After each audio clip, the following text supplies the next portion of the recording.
What a world we're living in, John, where the Texas Longhorns are favored by less than a field goal at home against Vanderbilt. Who would have thought?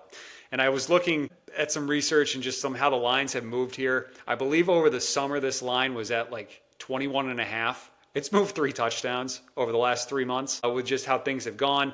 Arch Manning's status still very much up in the air. It's starting to sound like he's not going to play as he is in the concussion protocol. He has not practiced this week. We are recording this show on Wednesday, so things very much could change in the next 48 hours, 72 hours leading off to kickoff here as we record this right now.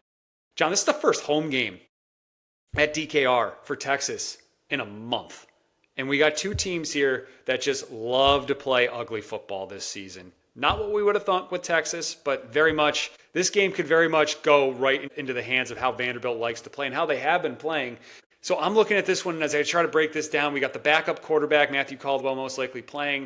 You got Diego Pavia, whose passing numbers have dropped off the past few weeks. Go back and look at how Pavia's been throwing the ball. I think Texas is going to dare him to throw. I don't think Vanderbilt's going to be able to run the way that they have this season on Texas. This Texas run defense is still elite. I think we just get this like rock fight slugfest, and I'm going to bank on Texas's dudes coming out on top over Vandy's dudes in this one. Sadly, I think that you're right, and this amazing run for Vanderbilt, at least being a true playoff contender, probably takes a pretty sizable hit in this game.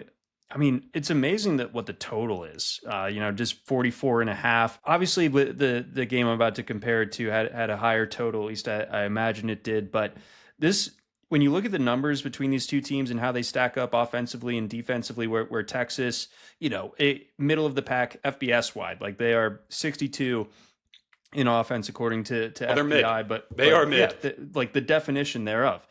But they're 6th in defense according to FPI, 3rd in defense according to SP+. Vandy, great on offense, okay on defense, but probably a little bit vulnerable there as well. So it reminds me a little bit of the Ole Miss Oklahoma game from a week ago. I sided with with Ole Miss in that game.